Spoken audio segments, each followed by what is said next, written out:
नमस्कार, मैं अशफी खान और आप देख रहे हैं X24 न्यूज। नमस्कार विनय जी। नमस्कार सर। विनय जी, ये बताइए कि आप इतना विवादित बयान देते हैं, हमेशा आप कंट्रोवर्सी में रहते हैं, सरकार को लेकर जो टिप्पणियां करते हैं वो बहुत ही तल्ख होती हैं। इसकी वजह क्या है? कैसे होगा सर, आप बताइए। आप मुझे रास्ता बता दीजिए, मैं वही कर लेता हूँ। देश में जिसने भी आंदोलन किया जो जेलों में सड़ रहे हैं, हम जैसे लोग आप जो कहते हैं ना विवादित है, विवादित नहीं है सर। हम गालियां देते हैं और हम नहीं, देश के 125 करोड़ की आबादी की जनता इनको गालियां देती है तबीयत से। तो कहीं ना कहीं उन्होंने ऐसा काम किया है जिसकी वजह से इनको गालियां पड़ रही है। कोई आदमी दिल से ऐसे गाली क्यों दे देगा, क्योंकि बेवजह क्यों देगा गाली? कहीं न कहीं इनकी जो हरकतें हैं, इनकी जो काम करने की जो शैली है, और कहीं न कहीं जो नुकसान एक व्यक्ति को उठाना पड़ता है, चाहे सामाजिक जीवन हो, चाहे पर्सनल लाइफ हो, चाहे फैमिली की तरह, जैसे दाल चावल आटा दाल सब खत्म है, रोजगार नहीं है, जेब में पैसे नहीं है, वो आदमी क्या करेगा? अपनी फ्रस्ट्रेशन निकालने के लिए इनकी गालियाँ नहीं देगा इनको तब। तो कहीं न कहीं वो पूरा देश दे रहा है, मैं अकेला नहीं दे रहा हूँ। और रही बात आंदोलन करने की, तो जो भी आंदोलन कर रहे हैं वो जेलों में है, एनएसए लगा दिया जाता है। अगर हम जैसे लोग अगर आंदोलन पे उतर जाएं तो सरकार 5 मिनट का टिक पाए हमारे बिल्कुल, सामने। ठीक है। नहीं, हमारे कहने का मतलब है कि आंदोलन करें, अगर कानून के दायरे में, संविधान के दायरे में रहकर करें, लेकिन वो आपसे होता नहीं है। आपकी छवि जो है, एक अच्छे सोशल एक्टिविस्टों में देखी जाती है, लेकिन आप जब कोई विवादित कार्य कर देते हैं तो उसमें क्या आपको ऐसा नहीं लगता है कि इससे हमारे चाहने वाले कम होंगे, या सरकार से आप लोहा ले रहे हैं? देखिए, मुझे यहाँ किसी को खुश करना नहीं है। मैं देखता हूँ कि समाज में जो गलत हो रहा है उसके खिलाफ मुझे बोलना है या उसके खिलाफ कुछ करना है। बिना लात मारे मेरा काम नहीं होता है, तो कहीं ना कहीं मैं वो चीज़ें करता रहता हूँ, आप लोगों को विवादित लगता है। और मुझे मुझे अच्छा लगता है कि अगर मेरे लात मारने से सरकार को नींद टूट रही है और किसी भी समाज का या किसी व्यक्ति का अगर कुछ भला हो रहा है, तो मेरी लात मारने में मुझे सुकून मिलता है। तो मैं मारता रहूँगा, मैं किसी के बाप से नहीं डरता हूँ कि सरकार अगर उनको लगता है वो मुझे दबा देगी या मेरी आवाज़ को बदल देगी तो कोशिश कर लें। खुला ऑफर देता हूँ मैं तो भाई, अमित शाह जी है गृह मंत्री, अब किस चीज़ की देरी है? पूर्ण बहुमत की सरकार है, कर लें। अगर आए तो सही सामने से, पीछे से वार करने वाले लोग ये कभी सामने से आते नहीं। जनता का सवाल है तो उठेगा और हम जैसे लोग पूछेंगे। कब तक चुपते फिरेंगे? हिम्मत है मर्दों के, जैसे सामने आए जवाब दे हमें, और जिस दिन जवाब मिल जाएगा मैंने तो फिर चुपचाप घर बैठ जाए। लोग कहते हैं कि अगर आप किसी की बुराई कर रहे हैं तो उसकी वो ऊंचाई के रास्ते बनते हैं, तो आप कहीं ऐसा तो नहीं कि बीजेपी की बुराई कर करके बीजेपी को और फेमस कर रहे हैं?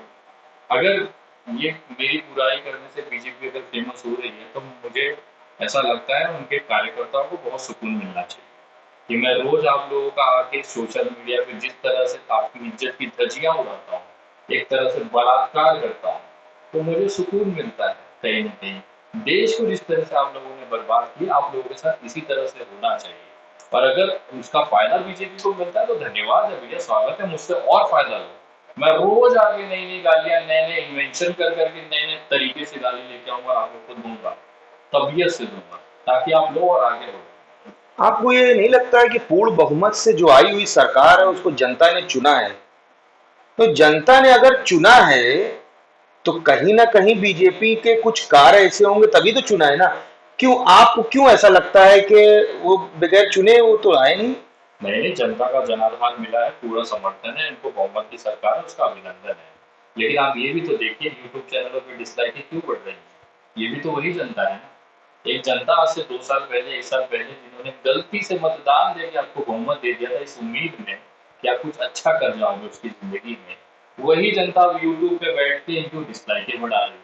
यहाँ 5 लाख लाइक होती तो 87 लाख डिसलाइकें हो रही है। 87 लाख लोग हैं देश के अंदर जो डिसलाइक करते हैं, उनकी बातों को सुनना पसंद नहीं कर रहा है। हमारे प्रधानमंत्री हैं वो, लेकिन जिस तरह से सोशल मीडिया पे गालियां दी जाती है, मिमिक्री उनकी बनाई जाती है।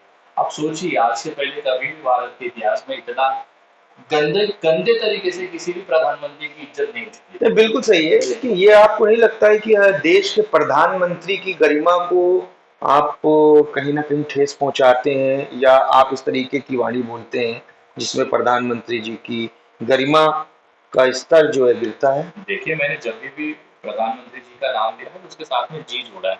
मैंने कभी भी उनको गालियां नहीं दी व्यक्तिगत तौर पे। मेरा जो विरोध रहा है नीतियों को लेकर रहा है। अगर कुछ गलत हुआ है जैसे मजदूरों का, तो उनको रोटी दो ना। नरेंद्र मोदी जी करके ही मैं हमेशा बात करता हूँ, कभी नरिया नहीं बोला उनको, बोलिया सुन मेरी बात। मेरा वो मेरे प्रधानमंत्री है, मेरे भी प्रधानमंत्री, तो एक उनका गरिमा है, उनके पद की एक उनका खूबसूरती है, उसको मेंटेन करना पड़ता है, एक सम्मान है उनका।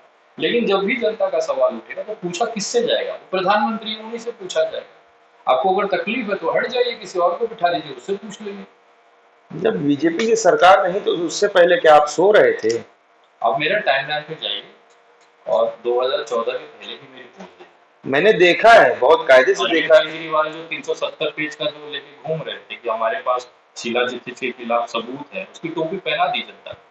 देखिए वो लिखा हुआ आपको मिलेगा। सरकार की पूरी मोहब्बत थी। हमारे एसएमएस साहब बैठे थे उसमें, प्रधानमंत्री सरदार मनमोहन सिंह सबसे ज्यादा हमें उनको क्रिटिसाइज करते थे। तब तो नरेंद्र मोदी जी और उनकी सेना को बड़ा अच्छा लगता था कि विनय दुबे देखो सरकार को घेर रहा है। आज जब आप सरकार में हैं तो हम घेरेंगे ही, और कल को जब नया कोई बैठेगा उसकी भी लेंगे, और नरेंद्र मोदी जी की सरकार से ज्यादा लेंगे। ऐसा क्या नहीं हुआ 72 साल में जो अभी आने वाले 6 साल में हुआ? मेरे हिसाब से तो ऐसा कुछ नया हुआ नहीं है इस 6 सालों में। दुर्भाग्यवश जो 70 सालों से बचा हुआ था वो बेचने पे टूट गया। बचा क्या है देश के पास? जीडीपी -24 में चल रही है। हमारे सैनिक 24 डिग्री -24 में जाके देश की रक्षा करते थे, और ये भाई सब 24 डिग्री माइनस पे लेके आए, 24 -24 पे जीडीपी लेके चले आए। जो जो हमारे संसाधन थे, जहाँ से भारत एक मजबूत राष्ट्र था, वहाँ खराब करके सत्यानाश कर दिया इन्होंने। एयरलाइंस भेज दी, रेलवे भेज दी, कितनी नौकरियां खा गए। हम बताओ, जिन बच्चों की नौकरियां गई वो क्या करेगा? माननीय वित्त मंत्री हमारी निर्मला सीतारमन जी ने जो पैकेज का ऐलान किया था 20 लाख करोड़, तो क्या ये हवा में था? ये ऐसा तो नहीं कि हवा में था, या आपने उसके बारे में पढ़ा नहीं, देखा नहीं, क्या है? आपको मिला कुछ?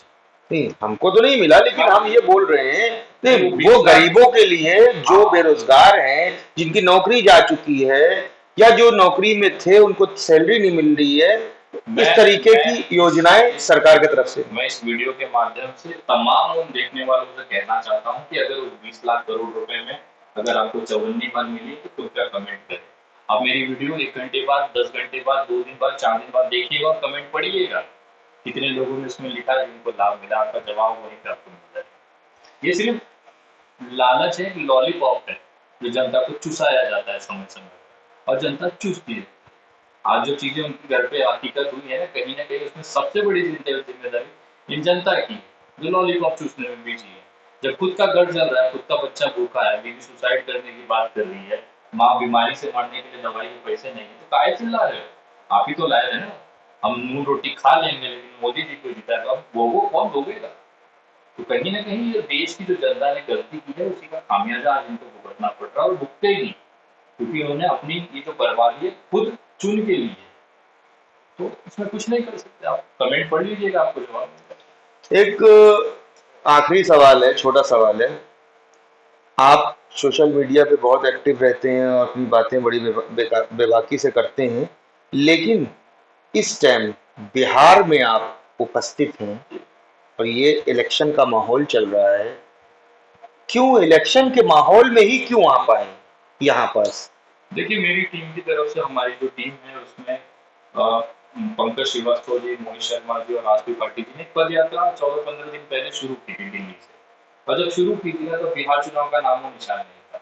इस बार चुनाव डिक्लेयर हुए या कुछ चीजें हैं, तो पद यात्रा शुरू हो चुकी थी, और वो आज मोतिहारी में उसका समापन था। मोतिहारी बिहार में आता है, और महात्मा गांधी जी की सत्याग्रह की शुरुआत यहाँ से हुई थी। तो हमारा जो उद्देश्य था कि उनके सत्याग्रह शुरुआत स्थल पे हम अपना समापन करेंगे, उनके चीजों को जनता के सामने लाएंगे, तो हमने वो किया है। अब वो हमारा टाइमिंग आप समझ लीजिए, हमारा दुर्भाग्य। ये किस तरीके की पद यात्रा थी? सर देखिए, बेरोजगारी को लेकर किसान बिल जो जिस तरह से लादा जा रहा है, उसके बाद में जो समस्याएं देश के अंदर है, बलात्कार की हो चाहे नौकरियां जाने की हो, उसको लेके जन जागरण एक यात्रा थी जो दिल्ली के राजघाट से शुरू हुई थी, हाथरस होते हुए उत्तर प्रदेश और बिहार मोतिहारी में महात्मा गांधी जी के सत्याग्रह स्थल पे आकर समाप्त हुई। उससे लोगों को जुड़ाव गया और लोगों को बताया गया कि भैया आपको नौकरी है। लोगों ने अपना वहाँ भी विचार रखा, क्या हो सकता है उसकी जानकारी वहाँ पे दी गई, और वो समापन आज हुआ है। और उसी वजह से आज मैं बिहार आया हूँ। ठीक, एक चीज और बता दें और इसी बात को के बाद हम अपना इंटरव्यू खत्म करेंगे। आप हमारे चैनल के माध्यम से आप ये चीज क्लियर कर दें कि क्या आपको आपका संबंध किसी भी ऐसी पार्टी से, कभी राजनीतिक पार्टी से रहा है या अंदरूनी तौर से है? देखिए, ये भारत की जनता है, यहाँ कितना भी अंदरूनी नहीं है, लोग समझ जाते हैं। कांग्रेस, बीजेपी, राष्ट्रवादी कांग्रेस पार्टी, शिवसेना, यहाँ की बीजेपी, जेडीयू या जो भी है एक्चुअली सारी पार्टी, कभी किसी के फेवर में आपको अगर मैं दिखाता हूँ, मुझे कहिए। जो गलत करेगा उसके खिलाफ में हूँ। और रही बात राजनीतिक दल की, तो जनता वो देख रही है, समझ रही है। और अगर किसी को लगता है कि मेरा किसी पार्टी से संबंध है, तो भैया सोशल मीडिया पे आओ, सबूत रख दीजिए कि मैंने किसकी नहीं बजाई, कि कांग्रेस को छोड़ा सबसे बड़ी भिखमंगी पार्टी, कटोरा लेके आज 44 पे घूम रहे हैं। जेडीयू देश बिहार को भेज दिया, अपने लड़कों को भेज देती है मुंबई मार खाने के लिए। क्या मैं तारीफ करूँ, किसके साथ रहूँ? जिसके लिए मैं आवाज उठाया, मजदूरों के लिए आवाज उठाई, तो इन्होंने जेडीयू ने बर्बाद कर दिया। या उस लालू प्रसाद यादव की पार्टी के लिए जाओ, जिन्होंने पूरा सत्यानाश करके रखा है बिहार, किसके साथ? तो कहीं ना कहीं मेरा अगर किसी के साथ संबंध है, तो आप लाइए, दुनिया को बताइए विनय दुबे के साथ संबंध है। और भारतीय जनता पार्टी के कार्यकर्ताओं को बोलना चाहूंगा, भैया आप अपने अमित शाह को बोलो कि विनय दुबे का जो कनेक्शन है पॉलिटिकल पार्टी, उसका निकाले। आपके तो पास सीबीआई है, आईबी है, पुलिस, सब किस चीज का डर है? सबसे बड़ा 303 का बहुमत है। आप नहीं करोगे तो कब करोगे? बिल्कुल ठीक है। एक अभी ऐड आया था तनिष्क का, वो एक मिसाल कायम था हिंदू मुस्लिम एकता का, और उस ऐड में एक बेटी एक मुस्लिम घर में आती है, वो हिंदू रीति रिवाज भी अपनाया जाता है, मुस्लिम रीति रिवाज भी अपनाया जाता है। तो बेटी कहती है, वो लड़के की माँ से, अपने हस्बैंड की माँ से बोलती है कि ये तो आप मुस्लिम धर्म, आप ये धर्म क्यों अपना रहे हैं? तो वो माँ कहती है कि तुम मेरी बेटी हो। तो इस संदेश को किस तरीके से पोलराइज किया गया और उसके बाद अंत में उस ऐड को डिलीट करवाया गया, बंद करवाया गया, इस पर आप दो संक्षेप में कह के हम अपनी वक्तव्यता को खत्म करेंगे। देखिए, जब बेटी शब्द आ गया ना, तो वहां पे भाजपा एक्टिवेट हो जाती है। हिंदू मुसलमान तो दूर की बात है। तो सोचिए, वो हिंदू की बेटी थी, मुस्लिम के घर पे थी, मिल गया उनको मसाला।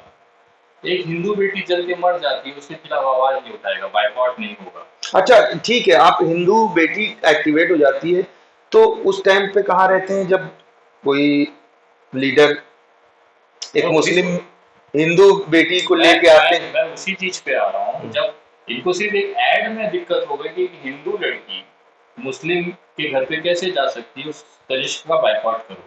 इनके नेता, इनके जो खुद के बड़े बड़े हिंदुत्ववादी नेता हैं, ये अपनी लड़कियों को भेज देते हैं मुसलमान के घर पे शादी करके। कोई दामाद बन के जाता है, कोई जीजा बन के जाता है, मुस्लिम ही होते हैं ना, वहां इनको आपत्ति नहीं आती। ये अपनी बहन बेटियों को बेडरूम में भेज देंगे शादी करा, लेकिन एक ऐड में इनका पिछवाड़ा मिल जाता है। अभी मैं आपके वीडियो पे गाली नहीं देना चाहता, बहुत अच्छी अच्छी चीजें आ रही। ये जो इनका दोगलापन है ना, मेरे हिसाब से जो बोले, इनका जो भड़वागिरी है ना, वो सिर्फ एक तरफा है। अगर यही चीज बीजेपी के लोग कहेंगे ना, तो पवित्र है, वो चाहे बलात्कार करके सेंगर जैसे के पूरे परिवार को, लड़की को मरवा दें, वो पवित्र है। और यही चीज अगर हाथरस में हो जाती है, तो पूरा कोई बवाल हो जाता है। कहाँ गए थे ये लोग? हिंदू मुसलमान करा रहे थे ना, साधु संत। अभी पंडित को जला दिया गया ब्राह्मण, बिल्कुल चिल्ला रहे थे। लेकिन जैसे ही ये पता चला कि वो जलाने वाला आरोपी जो है वो भारतीय जनता पार्टी का कार्यकर्ता है, सब चुप होकर बैठ गए ना। तब ब्राह्मण, तब राजस्थान सरकार, तब कुछ समझ में नहीं आ रहा था। तो इतने बड़े दोगले हैं ना, कि जो वैश्यालय के बाहर जो दलाल में खड़े होते हैं ना, ये उनसे गए गुजरे हैं। कम से कम वो बताते हैं कि भैया मैं वैश्यालय में काम करता हूँ, दलाली का धंधा है मेरा। और ये भोसड़ी वाले, ये जो लोग हैं, गाली क्षमा चाहूंगा मेरे शब्दों की, लेकिन ये हकीकत है। ये उस दलाल से ज्यादा गिरे हुए लोग हैं, जो पल पल अपनी जो विचारधारा है, अपनी जो संवेदना है, अपनी जो अस्मिता है, अपना जो स्वाभिमान, ये बेच देते हैं। कितने के लिए? 2 रुपए पर ट्वीट के। कितने के लिए? 10 पैसा प्रति पोस्ट पे। 10 पैसे 2 कौड़ी के औकात वाले ये बाइकआउट करेंगे सोना और चांदी खरीदने का। तनिष्क के बाहर जाके खड़े होने के इनकी औकात नहीं। ठीक है, एक छोटा सा संदेश हमारे चैनल के माध्यम से आप अपने देशवासियों को क्या कहना चाहेंगे? मैं हमेशा से कहता रहता हूँ, आवाज उठाओ, जहाँ गलत हो रहा है वहां पे लात मारो। अगर लात नहीं मारोगे तो कल कोई यही लात तुम्हारे पिछवाड़े लगेगी, तब चिल्लाना नहीं। जय हिंद, जय महाराष्ट्र। ये थे विनय दुबे, जिन्होंने अपने हमारे सवाल के जवाब बड़ी शालीनता से दिया। और हमारे साथ जुड़े रहने के लिए, आगे ऐसी एक्टिविटी को देखने के लिए हमारे चैनल को सब्सक्राइब करें, फेसबुक को फॉलो करें, इंस्टाग्राम को लाइक करें। मैं श्रीकांत, आप देख रहे हैं X24 न्यूज़ सत्यमेव जयते।